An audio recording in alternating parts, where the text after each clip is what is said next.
I stood at the altar watching empty chairs where my family should have been sitting. My bride Sarah squeezed my hand as I realized the truth. Mom had actually chosen my brother Tyler's last-minute Hawaii vacation over my wedding day. The text from Tyler still burned in my mind. "Vacation can't wait, bro. Mom says you'll understand. We'll celebrate when we get back," with that stupid laughing emoji. 28 years of being second choice. And this was my breaking point.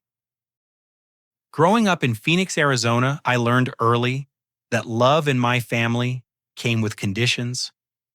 Mom always had a reason why Tyler needed more attention, more money, more chances. When I brought home straight A's, she'd remind me that Tyler was struggling and needed encouragement. When Tyler failed his driving test for the third time, Mom bought him a brand new Honda Civic. When I asked for help with my beat-up Ford Focus that barely started, she told me that hardship builds character. The pattern started after Dad died in a construction accident when I was 16 and Tyler was 13. Robert Hendricks had been the kind of father who treated his sons equally, splitting his attention between my science projects and Tyler's baseball games. But when that scaffolding collapsed on a Tuesday morning in March, everything changed. Mom transformed from Patricia Hendricks' loving wife and balanced mother into a woman consumed with protecting her youngest son from any possible harm or disappointment. Tyler became her precious baby, who could do no wrong, while I became the responsible one who was supposed to understand and sacrifice for the family's greater good. During my senior year, when I was named valedictorian of Desert Mountain High School, Mom missed my graduation speech because Tyler had a Little League championship game. She drove 43 miles to watch him strike out twice, while I delivered my speech to an audience that included Sarah's parents but not my own mother. College presented the cruelest blow of all. I worked 3 jobs to pay for Arizona State University, while Tyler received full financial support for his education at the University of Arizona. I delivered pizzas until midnight, cleaned office buildings at dawn, and tutored struggling students between classes. My weekends disappeared into double shifts at a computer repair shop, where I learned the programming skills that would later save my career. Meanwhile, Tyler pledged the most expensive fraternity on campus and failed half his classes. 2 years into college, I discovered the devastating truth about our family finances. While organizing Dad's old papers for a financial aid application, I found documentation that made my stomach drop. Dad had left equal college funds for both sons from his life insurance policy. $250,000 was supposed to be split between Tyler and me, ensuring we could both graduate debt-free. The account statements told a different story entirely. Mom had systematically drained my portion to fund Tyler's lifestyle and his catastrophic business ventures. When he was 21, Tyler convinced Mom to let him invest my college money in cryptocurrency trading. He promised to double the funds within 6 months and pay for both our educations. Instead, he lost every penny in a series of reckless trades and margin calls. The documented evidence showed transaction after transaction, all approved by Mom as the account administrator. When I confronted her with the bank statements, Mom's face crumpled into practiced tears. She explained that Tyler had been so depressed after Dad's death, and the investment opportunity seemed like a way for him to find purpose and success. She swore that Tyler felt terrible about the losses and was working hard to pay back every dollar. Of course, no payments ever materialized, and Tyler never acknowledged the debt when I tried to discuss it with him directly. Sarah witnessed this confrontation during our junior year of college, and it opened her eyes to the dysfunction that I had normalized. She couldn't understand how a mother could steal from one child to enable another's irresponsibility. Her own parents, Michael and Linda Thompson, had raised 4 children with strict fairness and equal opportunity. Watching them interact with their kids showed me what healthy family dynamics actually looked like. Meanwhile, Tyler's pattern of failure continued without consequences. He dropped out of the University of Arizona after 3 semesters, then enrolled at Phoenix Community College, which he also abandoned. Mom paid for 5 different career training programs from real estate to personal training to web design. Tyler would attend for a few weeks, lose interest, and move on to the next expensive opportunity. Each failure was met with Mom's understanding and checkbook rather than accountability. His employment history read like a catalog of poor decisions and burned bridges. Tyler lasted 4 months at a luxury car dealership before getting fired for sleeping with a customer's wife. He worked 6 weeks at a marketing firm before his cocaine habit got him terminated. Mom hired him to help manage Dad's auto repair shop, but he showed up drunk so often that she had to let him go. Each firing was somehow not Tyler's fault in Mom's eyes. Bad managers, workplace discrimination, impossible expectations, anything except Tyler's own choices. My success seemed to make Mom uncomfortable rather than proud. When I graduated summa cum laude with a computer science degree and landed a software engineering position at a promising startup, her congratulations felt hollow. She spent more time worrying about how my good fortune might make Tyler feel inadequate than celebrating my achievements. When I got promoted to senior developer with a substantial raise, Mom suggested I should help pay for Tyler's latest business venture rather than putting the money toward my wedding fund. The manipulation tactics became more sophisticated as I established independence. Mom perfected the art of emotional blackmail using guilt and fabricated health problems to control my behavior. She would call me sobbing about chest pains whenever I refused to enable Tyler's latest scheme. She claimed that my coldness toward my brother was destroying the family and causing her sleepless nights. According to Mom, everything would be fine if I could just be more understanding and supportive of Tyler's struggles.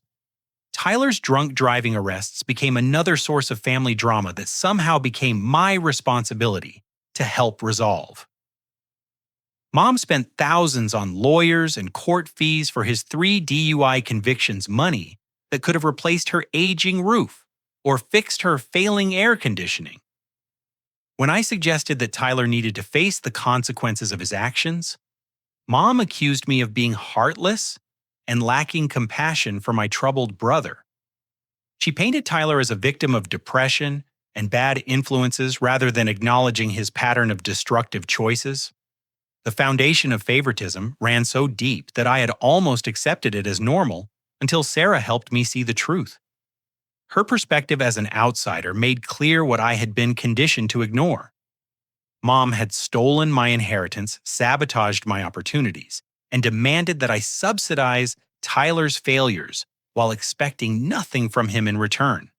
This realization would prove crucial when the wedding planning began, and Mom's favoritism reached its most destructive peak.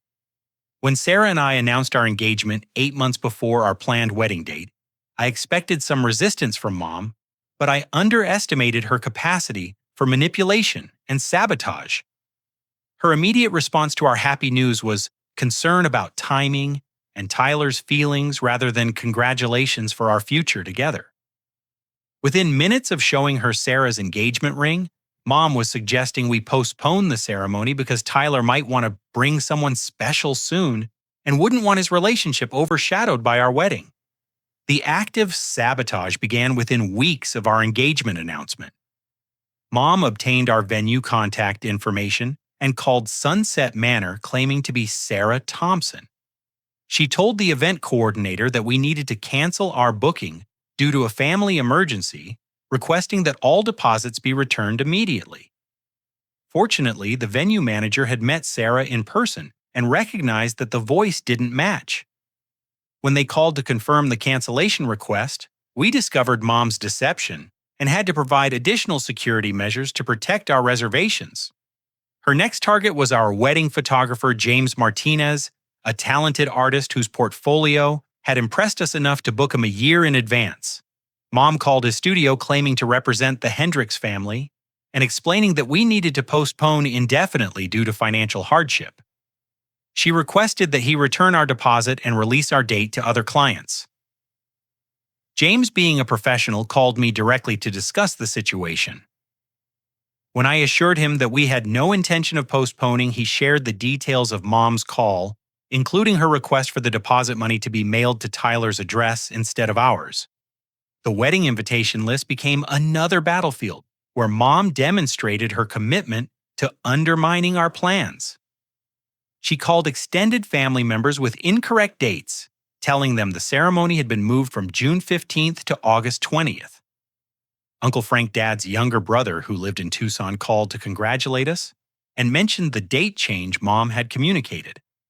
When I corrected him, his confusion turned to anger as he realized Mom was deliberately creating chaos around our wedding. He revealed that Mom had called him multiple times, asking him to convince us to postpone for Tyler's sake. Mom's manipulation of our extended family created hurt feelings and confusion that took weeks to resolve. Cousins Jennifer and Michael had already requested time off work for the wrong dates Mom provided. Aunt Susan had booked a non-refundable hotel reservation based on Mom's misinformation. Each family member I had to call to correct the details forced me to explain that my own mother was sabotaging my wedding, a humiliating conversation that damaged Mom's reputation among Dad's relatives. The timing of Tyler's Hawaii vacation was not coincidental. Mom had access to our save-the-date cards through Tyler's girlfriend Stephanie, a 24-year-old aspiring influencer who demanded expensive experiences to fuel her social media content. When Stephanie saw our wedding date on the refrigerator during a family dinner, she immediately began planning a competing event that would require Mom's presence. Within days, Mom had booked a 10-day Hawaiian vacation package that deliberately overlapped our wedding week. Tyler's new relationship with Stephanie brought out Mom's most excessive, enabling behavior. Stephanie had dropped out of cosmetology school to focus on building her Instagram following a career choice that required constant funding for designer clothes, professional photography, and exotic travel destinations. Mom saw Stephanie as Tyler's chance for happiness and was determined to provide whatever financial support their relationship required. The Hawaii trip cost $18,000, including first-class flights, oceanfront resort accommodations, and private excursions. To fund this extravagant vacation and Tyler's latest business venture, Mom made the devastating decision to refinance her house. The home Dad had paid off before his death became collateral for Mom's obsession with Tyler's happiness. She borrowed $85,000 against the property money that should have secured her retirement, but instead enabled Tyler's continued irresponsibility. When I learned about the refinancing through a credit report alert, I tried to discuss the financial implications with Mom, but she dismissed my concerns as jealousy over Tyler's success. The confrontation at Sunday family dinner 3 months before our wedding exposed the depths of Mom's manipulation and Tyler's entitlement. When I asked directly whether they planned to attend our ceremony, Tyler laughed and said their vacation couldn't be changed because Stephanie needed the content for a brand partnership opportunity. Mom supported this reasoning, claiming that I was being selfish by not adjusting my wedding date to accommodate their travel plans. According to Mom, a loving brother would want Tyler to have this opportunity for happiness and success. Uncle Frank attended that disastrous dinner and witnessed the family dynamics that had been hidden from outside observers. Dad's brother had suspected favoritism over the years, but had never seen Mom openly choose Tyler's whims over my major life events.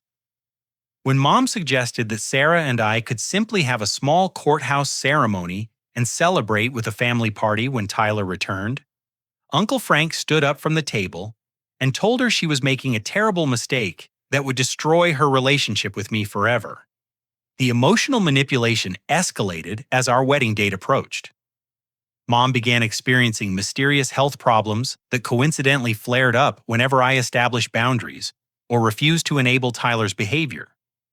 She claimed chest pains when I wouldn't postpone the wedding, complained of dizzy spells when I refused to pay for Tyler's business expenses, and developed severe headaches whenever I suggested that Tyler should get a job and support himself. These symptoms always disappeared when Tyler needed something, revealing them as calculated manipulation tactics. Sarah's parents observed this dysfunction with growing concern and anger. Michael Thompson, a retired federal judge, and Linda Thompson, a former high school principal, had never encountered a family system so twisted by favoritism and manipulation.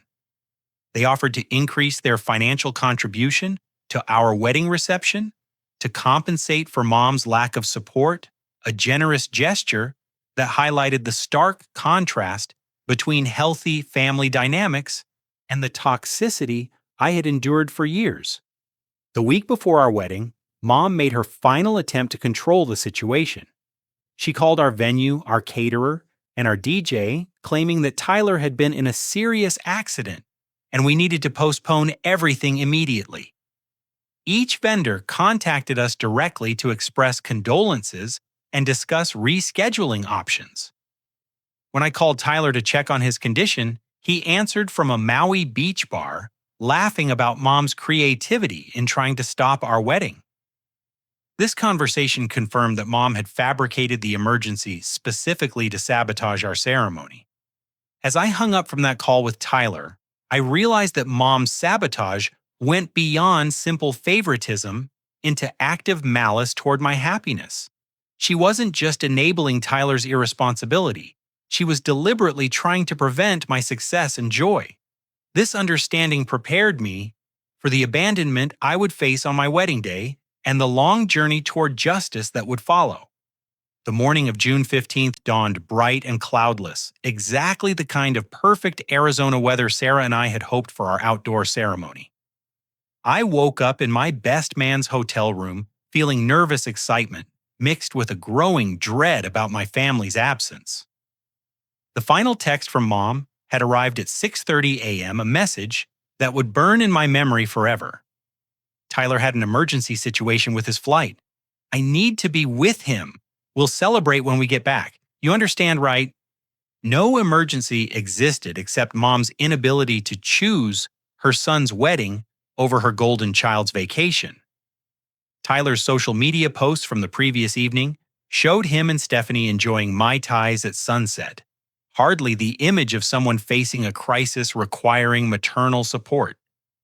The emergency was entirely fabricated to give Mom an excuse for abandoning the most important day of my life.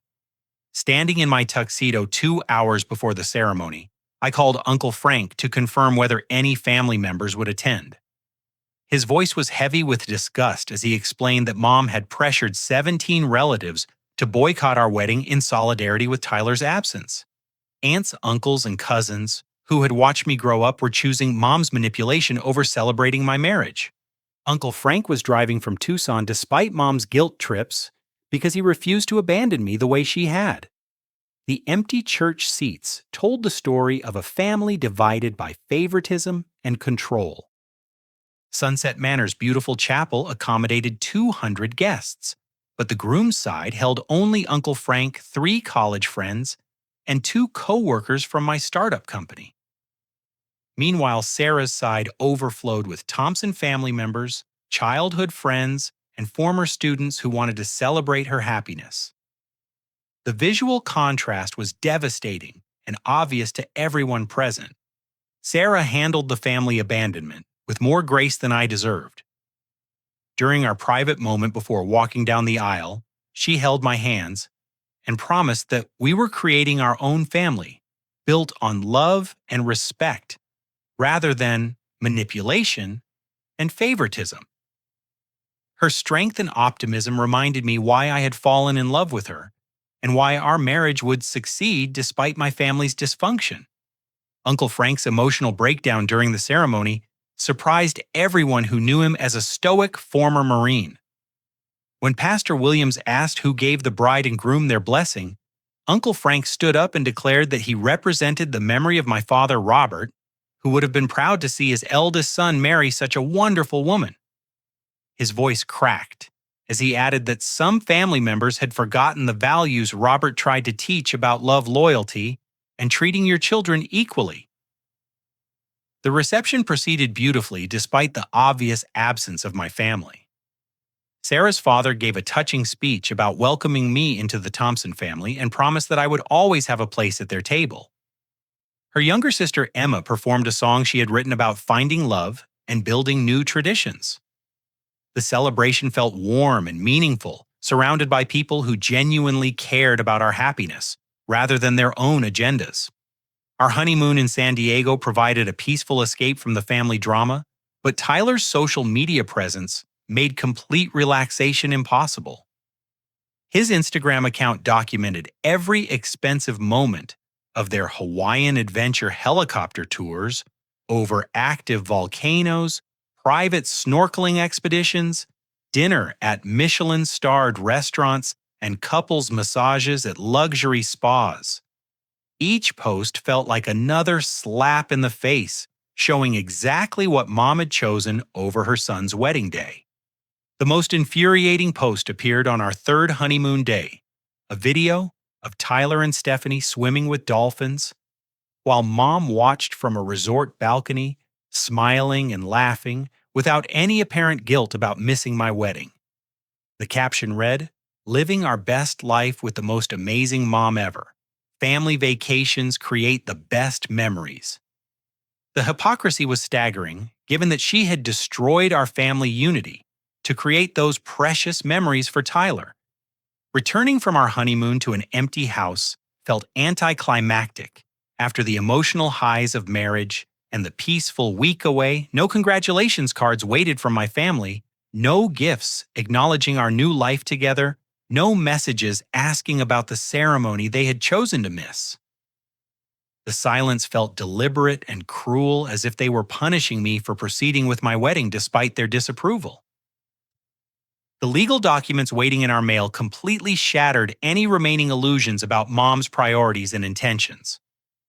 An envelope from Patterson and Associates law firm contained paperwork showing that Mom had changed the ownership structure of Dad's auto repair shop, Hendricks Automotive. The business Dad had built over 20 years worth approximately $400,000 was now solely Tyler's inheritance. My name had been completely removed from all ownership documents and succession plans. Reading those legal papers felt like experiencing Dad's death all over again. Robert Hendricks had always promised that his business would provide security for both his sons, either through joint ownership or equal profit sharing. He had worked 16-hour days to build Hendricks Automotive into the most trusted repair shop in our neighborhood, talking constantly about passing his legacy to Tyler and me together. Mom had unilaterally decided to erase Dad's wishes and my inheritance in favor of Tyler's exclusive benefit. The lawyer's documentation revealed the timeline of Mom's deception. She had initiated the ownership transfer 3 months before our wedding, around the same time she started sabotaging our wedding plans. The legal changes weren't impulsive decisions made in the heat of family conflict. They were calculated moves designed to punish me for refusing to enable Tyler's irresponsibility and to reward Tyler for his continued dependence on her financial support. Uncle Frank's investigation into the inheritance theft uncovered even more disturbing details. Mom had used wedding gift money from relatives to fund Tyler's Hawaii vacation, essentially stealing checks and cash intended to help Sarah and me start our married life. Grandma Henderson's $1,000 wedding gift. Great Aunt Margaret's $500 check and cash gifts from various cousins had all been deposited into Mom's account and transferred to pay for Tyler's vacation expenses. The pregnancy announcement that should have brought our families together instead highlighted the complete breakdown of our relationship with Mom and Tyler. When Sarah discovered she was pregnant 6 weeks after our wedding, we called Mom to share the joyful news that she would become a grandmother. Her response was lukewarm enthusiasm, followed immediately by concern about Tyler's feelings, suggesting we wait to make any public announcements until Tyler was ready to share his own relationship news.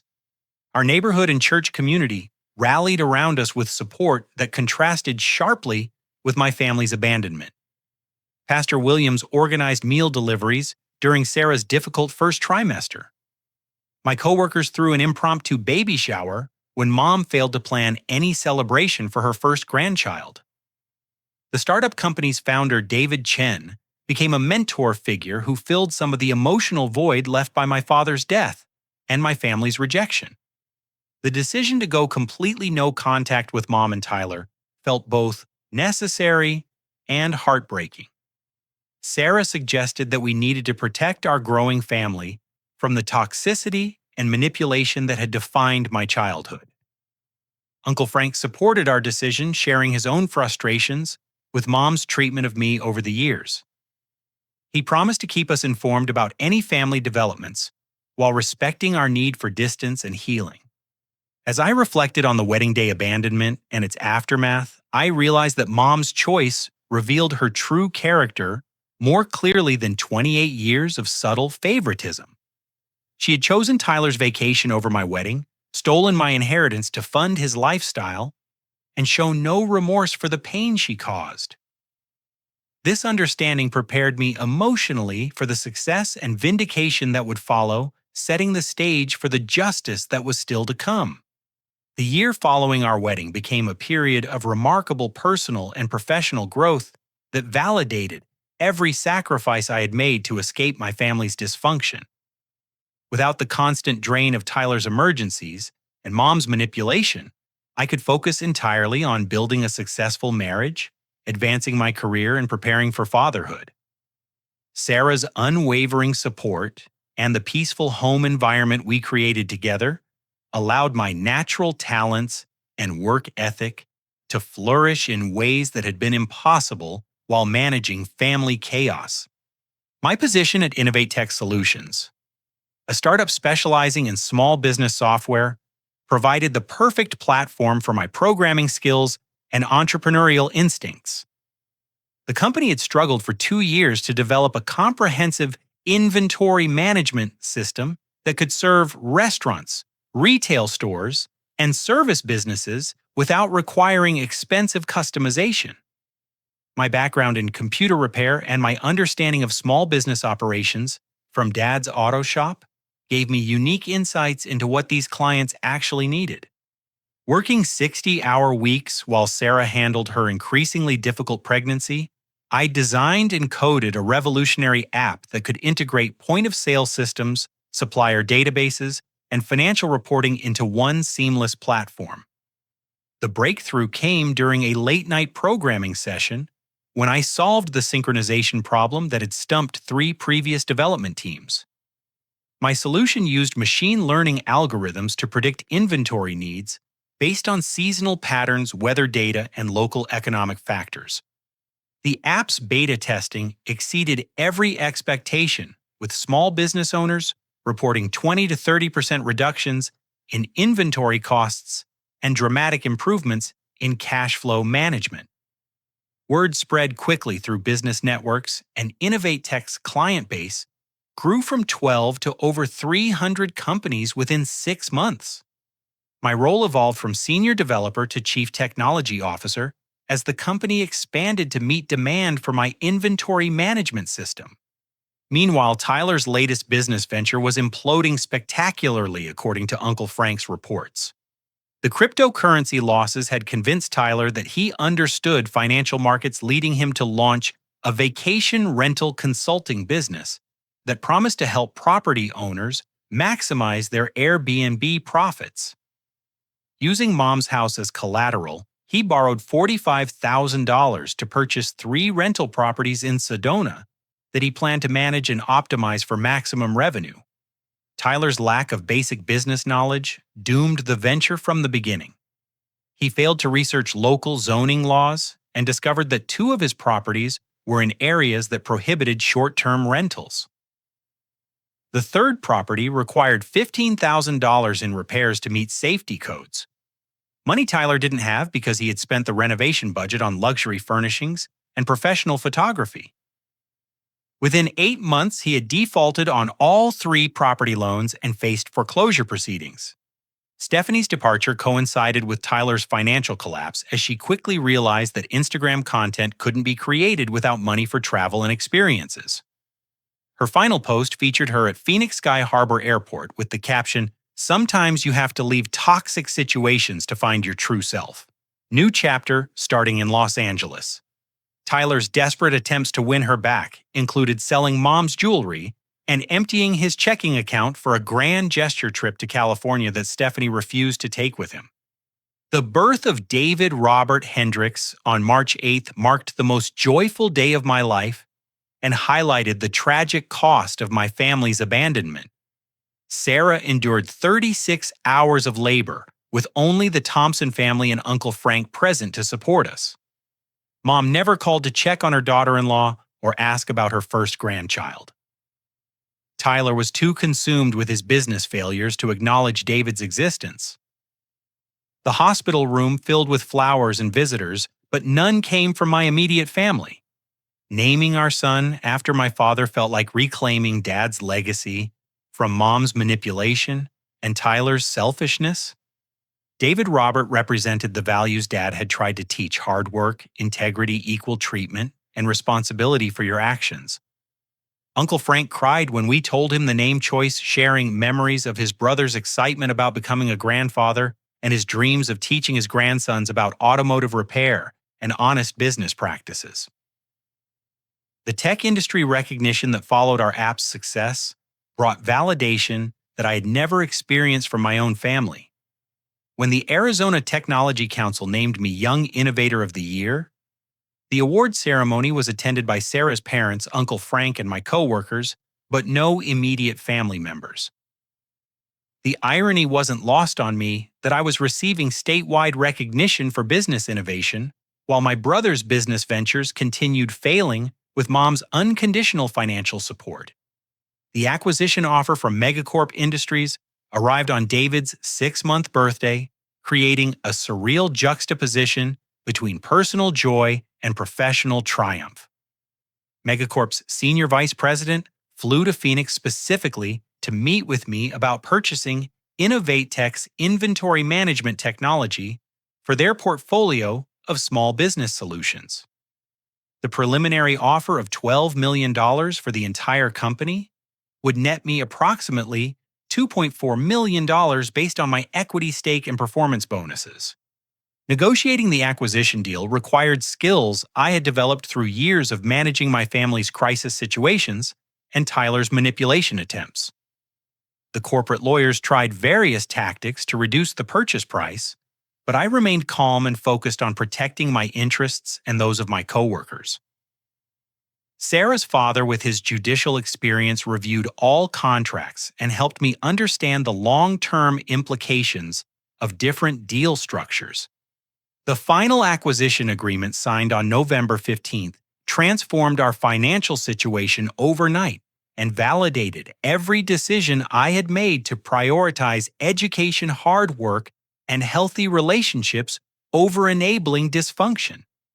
The $2.4 million payout allowed us to purchase our dream home in North Scottsdale, establish college funds for David and future children, and achieve financial security that would protect our family from the kind of manipulation I had experienced growing up. Our new house on Desert Mountain Drive featured 5 bedrooms, a 3-car garage, a swimming pool, and mountain views that reminded me daily of how far we had traveled from the chaos of my childhood. Sarah decorated David's nursery with an automotive theme that honored his grandfather's memory while celebrating our family's bright future. The home office where I continued consulting work overlooked the peaceful desert landscape that symbolized our escape from family toxicity.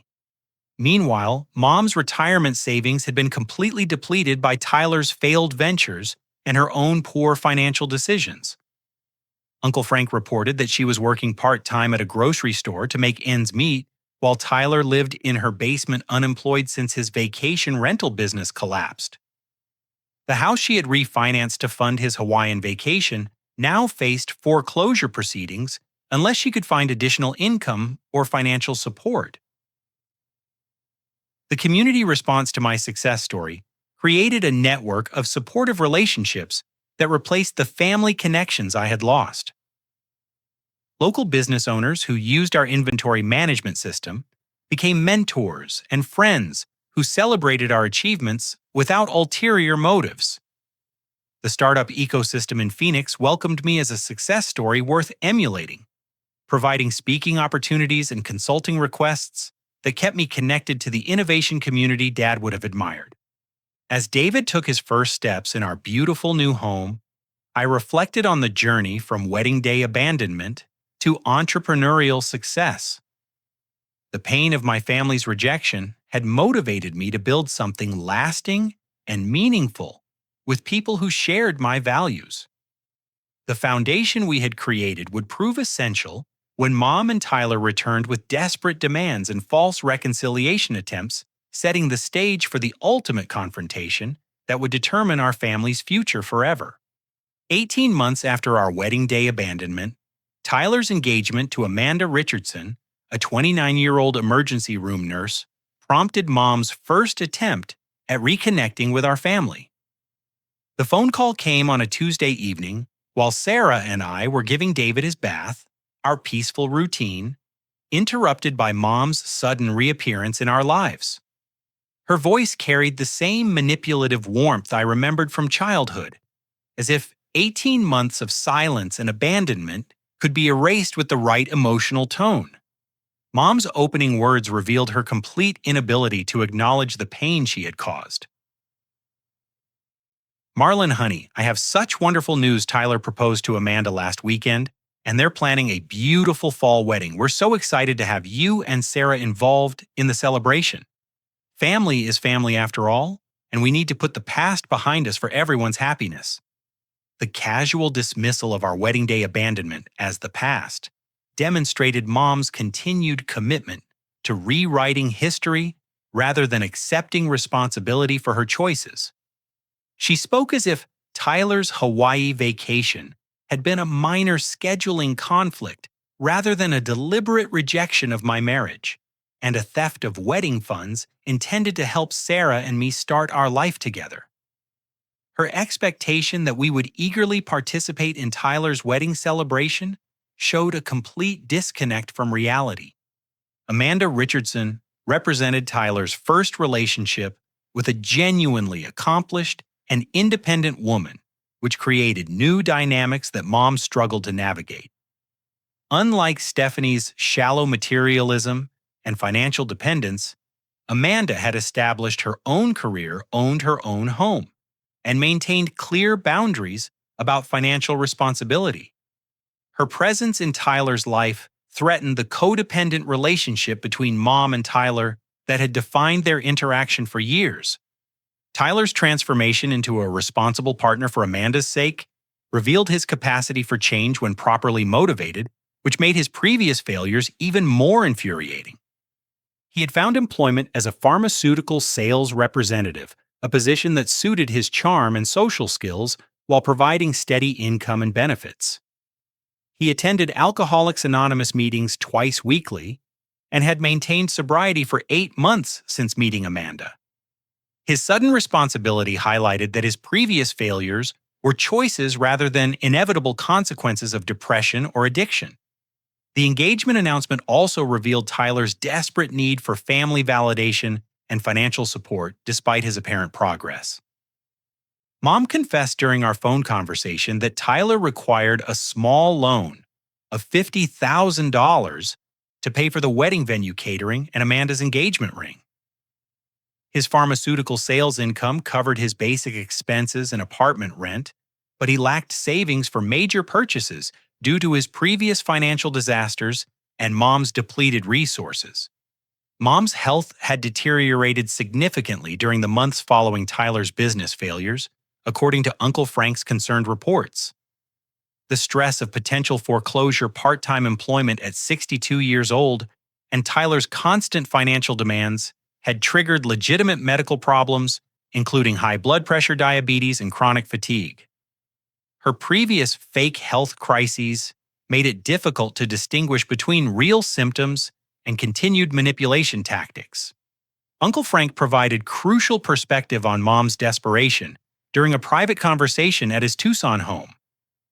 He explained that Mom had borrowed against her life insurance policy, sold her car for a cheaper model, and taken a second job cleaning offices at night to avoid losing Dad's house.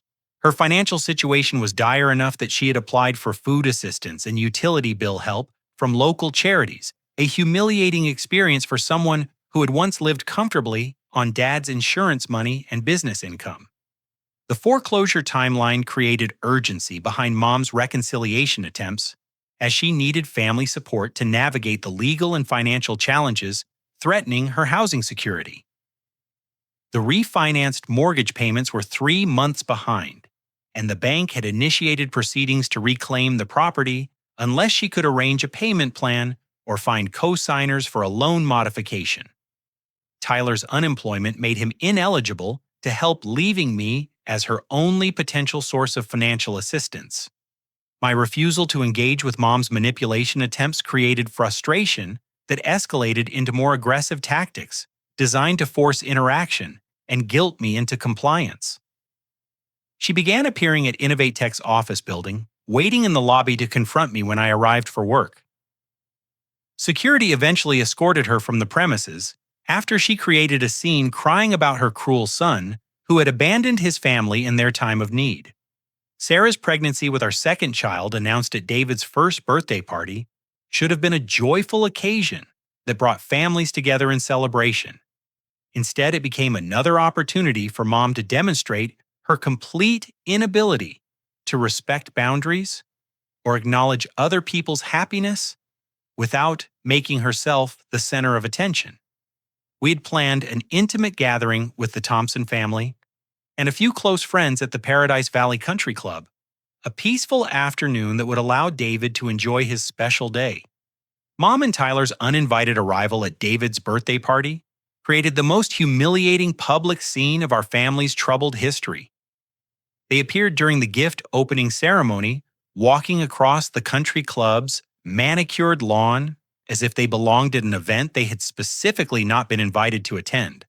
Mom carried a large wrapped present and wore a dress that suggested she expected to be welcomed and photographed as the proud grandmother rather than ejected as an unwelcome intruder. Tyler's immediate demand for recognition as David's uncle revealed his continued sense of entitlement, despite 18 months of absence from our lives.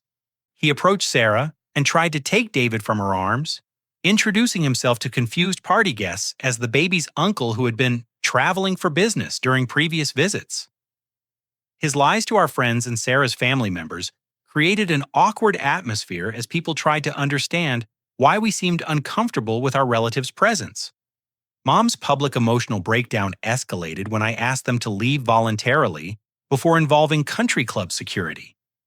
She collapsed into a chair and began sobbing loudly about her cruel and heartless son, who had turned his brother against the family and refused to let her see her precious grandchild. Her performance drew attention from other club members and their guests, creating exactly the kind of public humiliation that had characterized our childhood whenever I tried to establish boundaries. The scene attracted the attention of other country club members who recognized us as new neighbors in the Paradise Valley community. Mom's accusations about my alleged cruelty and abandonment of my family created gossip and speculation that threatened our reputation in the upscale social circles we had worked hard to join. Several people approached Sarah's parents asking about the family drama they had witnessed, forcing uncomfortable explanations about my mother's manipulation and mental health issues. Country Club Security's eventual intervention required them to physically escort Mom and Tyler from the property as they continued protesting their treatment and demanding recognition as family members with rights to attend David's celebration. The incident was recorded by multiple guests on their phones, creating the risk that our family dysfunction could become social media entertainment that would follow us indefinitely in our new community. Sarah's father's offer to help us obtain a restraining order represented a turning point in our approach to managing Mom's escalating behavior. Judge Michael Thompson had observed enough of Mom's manipulation tactics to recognize that legal intervention might be necessary to protect our family's safety and privacy. His judicial experience provided valuable insights into the documentation and evidence we would need to establish a pattern of harassment and boundary violations.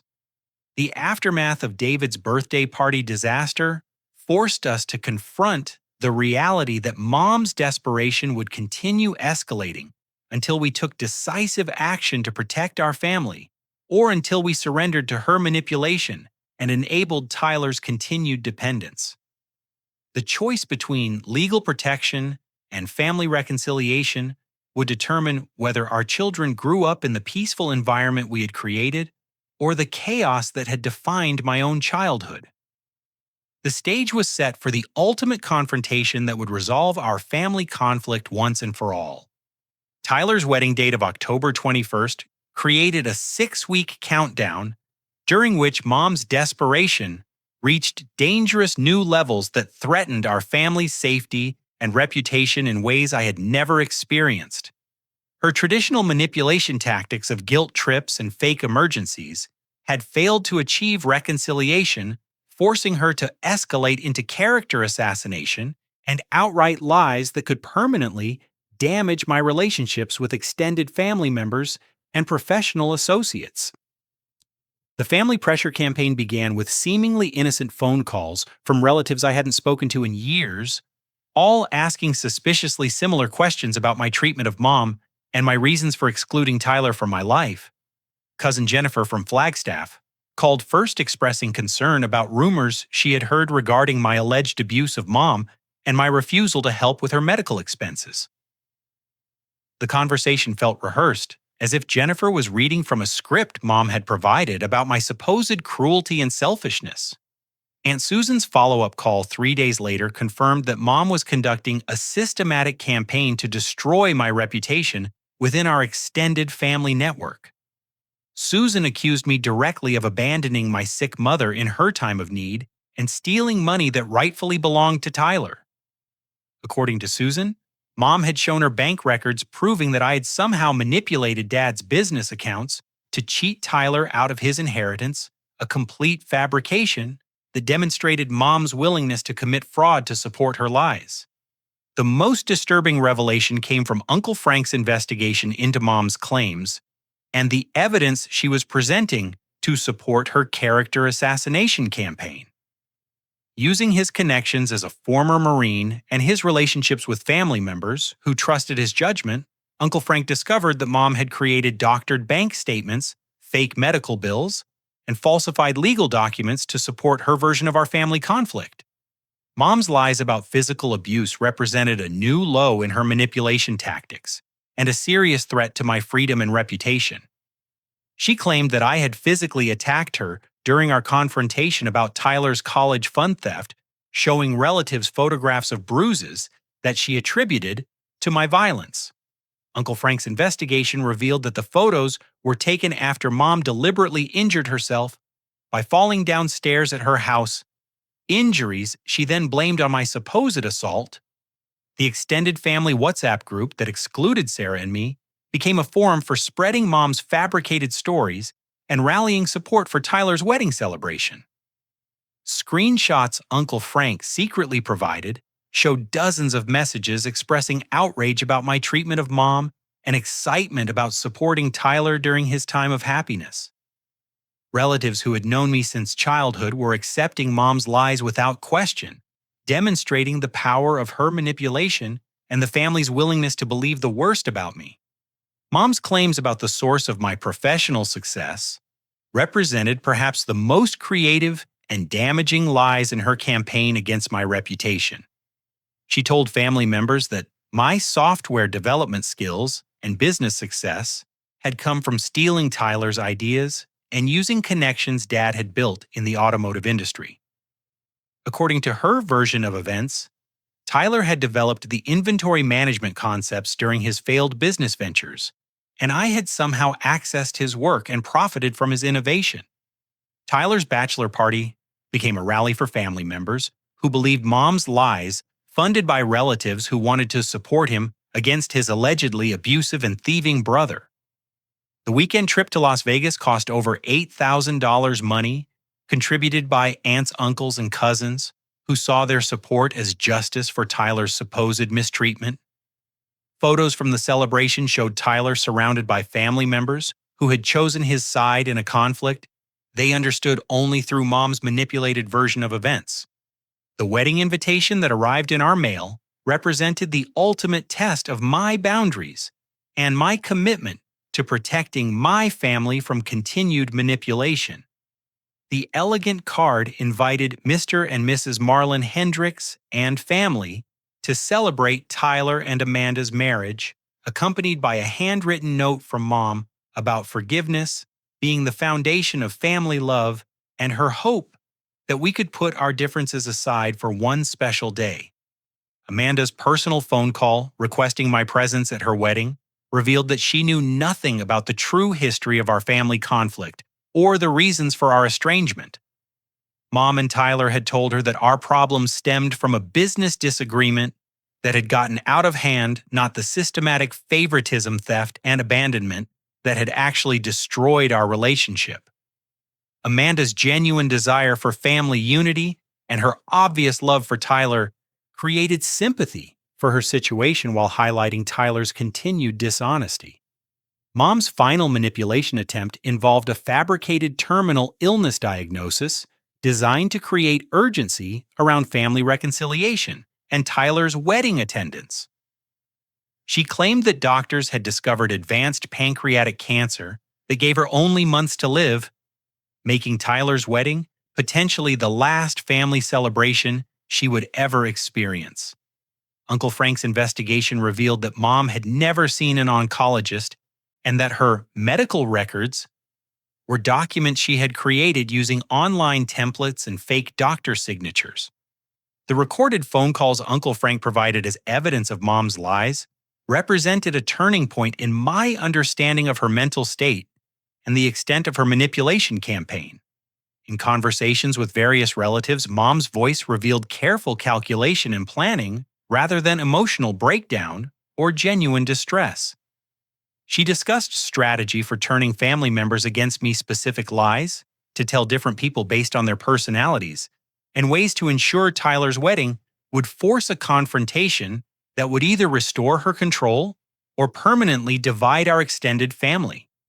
Legal consultation with Sarah's father and a family attorney revealed that Mom's defamation campaign could constitute harassment fraud and potentially criminal libel, depending on the extent of her false claims about physical abuse. The documented evidence of her lies provided grounds for a restraining order and possibly a lawsuit to protect our reputation and prevent further character assassination. However, pursuing legal action would require public disclosure of our family dysfunction and could damage relationships with relatives who had been deceived by Mom's manipulation. The decision to attend Tyler's wedding surprised everyone who knew about our family conflict, including Sarah, who worried about exposing ourselves to further manipulation and public humiliation. My choice was strategic rather than reconciliatory, based on Uncle Frank's advice that confronting Mom's lies publicly might be the only way to stop her campaign and restore my reputation with extended family members who had been deceived by her fabricated stories. The careful planning required for this confrontation involved documenting all evidence of Mom's lies, coordinating with Uncle Frank and Sarah's father for support, and preparing for the emotional and social consequences of exposing the truth about our family's dysfunction. The stage was set for a public revelation that would either restore justice and accountability to our family relationships or permanently destroy any possibility of reconciliation with Mom and Tyler. As I prepared for Tyler's wedding day confrontation, I reflected on the journey from Mom's subtle childhood favoritism to her current campaign of character assassination and fraud. The little boy who had accepted unequal treatment as normal had become a man capable of standing up for truth and protecting his family from continued manipulation. The ultimate test of my strength and my commitment to justice was about to unfold in front of our entire extended family. The decision to attend Tyler's wedding required careful preparation and emotional fortification that reminded me of preparing for a military operation rather than a family celebration.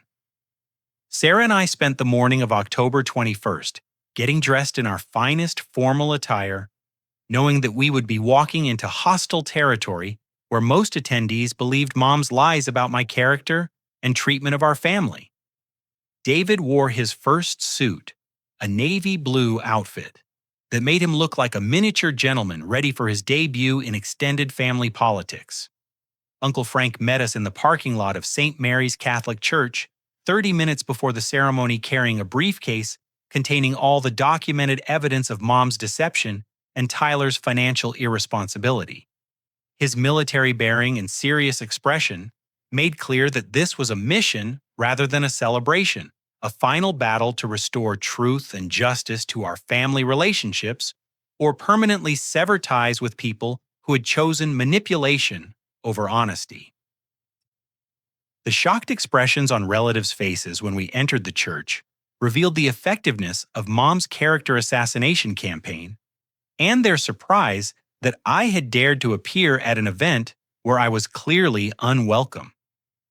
Cousin Jennifer avoided eye contact completely, while Aunt Susan whispered urgently to her husband about calling security to remove the dangerous family member who had allegedly abused his mother. The cold reception confirmed that our confrontation would need to be dramatic and undeniable to overcome months of carefully planted lies.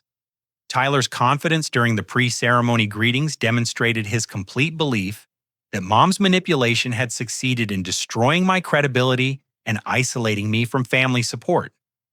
He approached our pew with a smug smile and loud voice, making sure other guests could hear his magnanimous offer to put the past behind us for Amanda's sake. His performance as the forgiving brother showed sophisticated understanding of public perception and his role in Mom's narrative about our family conflict.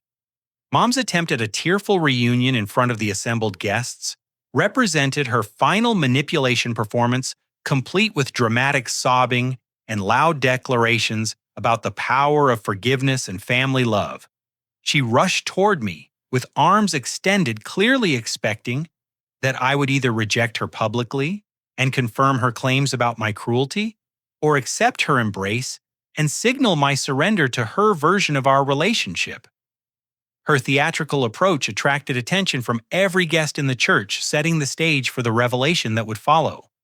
Amanda looked absolutely radiant in her grandmother's vintage wedding dress, a vision of genuine happiness and hope that made the upcoming revelation more difficult but also more necessary. Her love for Tyler was obvious and sincere, based on the person he had become for her, rather than the irresponsible man he had been throughout our childhood. She deserved to know the truth about Tyler's character and financial dependence before legally binding herself to someone who had never faced consequences for his actions. The wedding ceremony proceeded beautifully, despite the underlying family tension with Amanda and Tyler exchanging vows that spoke about commitment, responsibility, and building a life together based on honesty and mutual support. Tyler's promises to be faithful, hardworking, and devoted rang hollow to those who knew his history, but Amanda's radiant smile suggested she believed completely in his transformation and their future together. The reception at the Arizona Biltmore provided an elegant setting for the confrontation that would determine our family's future, with 200 guests enjoying cocktails and appetizers, while completely unaware of the drama about to unfold. Mom had spared no expense for Tyler's celebration, spending money she didn't have on premium bar service, gourmet catering, and elaborate floral arrangements that demonstrated her continued prioritization of Tyler's happiness over financial responsibility. When the best man finished his speech about Tyler's journey to finding love and stability, I stood up and requested permission to speak as Tyler's older brother, a role that commanded attention and respect, despite the family conflict most guests knew existed. My calm demeanor and formal appearance suggested reconciliation rather than confrontation, which encouraged the wedding coordinator to hand me the microphone and the guests to listen respectfully to what they expected would be a healing moment. The revelation began with my acknowledgement of Amanda's beauty and grace, followed by my hope that their marriage would be built on the honesty and accountability that had been missing from our family relationships. I expressed genuine affection for Amanda, while making clear that my presence was motivated by love for truth rather than acceptance of Tyler's behavior or Mom's manipulation over the years. The documented evidence presentation transformed the elegant reception into a courtroom where years of lies and favoritism were finally exposed to public scrutiny. Uncle Frank assisted by distributing copies of bank records, legal documents, and recorded phone transcripts, while I explained each piece of evidence and its significance to our family's financial and emotional destruction. The bank statements showing Mom's theft of my college fund created audible gasps, while the recordings of her lies about my supposed abuse generated shocked silence. Tyler's public humiliation as his financial dependence and irresponsibility were exposed in detail represented a moment of accountability he had never experienced in his 25 years of life. The documentation showed his multiple business failures, drunk driving arrests, job terminations, and complete reliance on Mom's financial support even into his adult relationship with Amanda. His attempts to interrupt or deny the evidence were undermined by Uncle Frank's additional documentation and witness testimony. Mom's complete breakdown as her manipulation tactics were revealed and her lies exposed represented the collapse of a system of control that had defined our family dynamics for 15 years. Her attempts to maintain her version of events crumbled as relatives examined the evidence and recognized the sophistication of her deception campaign. The fake medical records, doctored bank statements, and fabricated abuse allegations showed a level of manipulation that shocked even family members who had enabled her favoritism. Amanda's reaction to learning Tyler's true character and financial situation demonstrated the wisdom and strength that had attracted Tyler to genuine responsibility for the first time in his life. Rather than defending Tyler or attacking the messenger, she quietly examined the evidence and asked pointed questions about his plans for financial independence and accountability. Her calm professionalism as a medical professional helped her process the information objectively rather than emotionally. Extended family members' apologies and expressions of shame for believing Mom's lies without investigating the truth created a wave of validation that I had never experienced from my father's relatives. Aunt Susan approached me with tears in her eyes, confessing that she had always suspected favoritism, but had never imagined the extent of Mom's manipulation and theft. Cousin Jennifer offered to help expose Mom's lies to other relatives who hadn't attended the wedding. The final confrontation with Mom forced her to acknowledge years of favoritism, theft, and manipulation in front of witnesses who could no longer deny or minimize her actions. When presented with overwhelming evidence and the testimony of family members who had finally seen the truth, she admitted to taking my college fund, sabotaging my wedding, and lying about abuse allegations. Her confession represented a moment of accountability that transformed our family dynamics forever. Tyler's desperate rage as his enablement system collapsed and his wife questioned their future together revealed the entitled child he remained despite his temporary maturity for Amanda's sake. He accused me of jealousy, and spite claimed that his business failures were due to bad luck rather than poor decisions, and demanded that Mom defend him against my attack on his special day. His inability to accept responsibility even when confronted with overwhelming evidence confirmed that his transformation had been superficial rather than genuine. Amanda's private conversation with me during the reception's aftermath showed her processing the revelation that her new husband had hidden his true character and financial dependence throughout their courtship. She thanked me for my honesty, while acknowledging that she needed time to decide whether Tyler's recent changes were genuine enough to build a marriage upon. Her professional background had taught her to recognize manipulation and assess character accurately. Mom's social exile from the extended family began immediately as relatives who had been deceived by her lies expressed their anger and disappointment about being manipulated into supporting Tyler against me. Several family members announced that they would no longer provide financial support or emotional validation for mom's favoritism, effectively ending the enablement system that had allowed Tyler's irresponsibility to continue unchallenged for years. The wedding reception's conclusion with Mom and Tyler isolated from family support, while Amanda reconsidered her marriage, represented a complete reversal of the power dynamics that had defined our family relationships since Dad's death. Justice had been served through truth rather than revenge, accountability rather than punishment, and transparency rather than manipulation.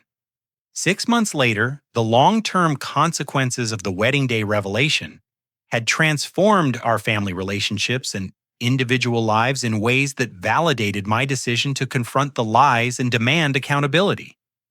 Tyler was working a second job to support himself after Amanda decided to postpone their marriage until he could demonstrate genuine financial independence and responsibility.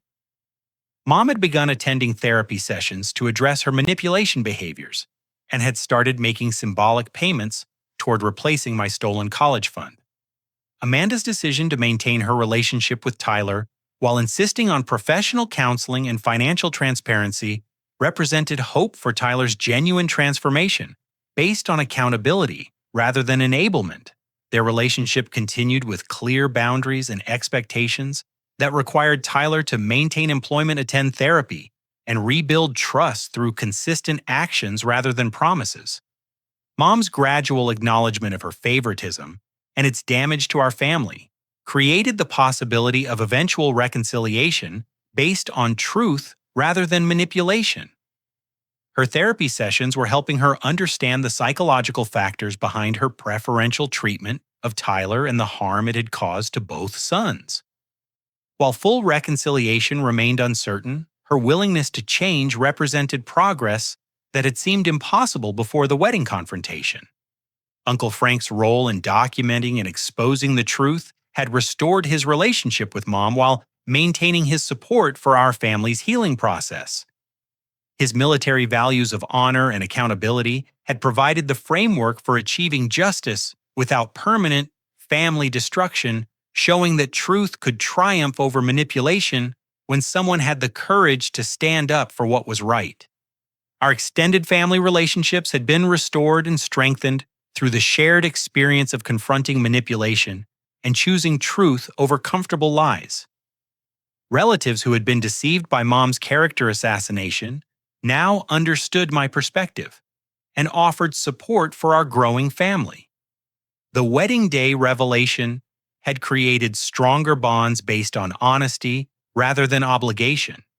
Sarah's pregnancy progressed smoothly in the peaceful environment we had created through establishing boundaries and demanding accountability from family members who wanted relationships with us.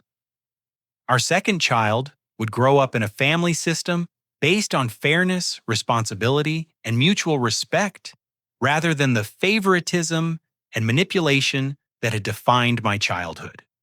David's relationship with his extended family developed naturally now that Mom could no longer manipulate family gatherings or create chaos through lies and emotional blackmail. He was learning healthy family dynamics through interactions with the Thompson family and reformed relationships with Dad's relatives who had chosen truth over manipulation. The life lesson that emerged from our family's journey was the power of standing up for truth and demanding accountability from people who claim to love you. Love without respect, honesty, and fairness isn't genuine love, but rather a form of control that ultimately destroys the relationships it claims to protect. Sometimes the most loving thing you can do for manipulative family members is to stop enabling their destructive behavior by refusing to accept lies, theft, and emotional blackmail as expressions of family loyalty. My success in business and marriage had been achieved not despite my family's dysfunction, but because I had learned to recognize manipulation and choose healthy relationships over familiar chaos. The skills developed through years of managing Mom's emotional blackmail and Tyler's irresponsibility had prepared me to build a company, negotiate with corporate executives, and create a marriage based on mutual respect and shared values. The ultimate victory wasn't revenge against Mom and Tyler, but rather the creation of a family environment where our children could grow up with equal treatment, honest communication, and accountability for their actions. Breaking the cycle of favoritism and manipulation ensured that David and his future siblings would never experience the pain of being second choice in their own family. As I reflected on the journey from wedding day abandonment to wedding day justice, I realized that the most important lesson was about the difference between family as an obligation and family as a choice. True family relationships require mutual respect, honesty, and accountability. When someone repeatedly violates those principles, loving them means establishing boundaries that protect everyone involved from continued harm. The peace and happiness Sarah and I had built together validated every difficult decision we had made to prioritize our marriage and children over dysfunctional family loyalty. Our home was filled with laughter, respect, and genuine love, rather than the walking on eggshells atmosphere that had characterized my childhood. We had created the kind of family Dad would have been proud of, built on the values he tried to teach, rather than the chaos that followed his death. What do you think about family dynamics and setting boundaries with manipulative relatives? Have you ever had to choose between family loyalty and protecting yourself from toxic behavior? I'd love to hear your thoughts and experiences in the comments below. If this story resonated with you, please hit the like button, subscribe for more real-life stories about overcoming family challenges, and share this video with anyone who might benefit from hearing about standing up for yourself against manipulation. Thank you for listening to my story, and remember that you deserve relationships built on respect, honesty, and genuine love, rather than guilt, obligation, and emotional blackmail. Take care of yourselves and the people who truly care about your happiness.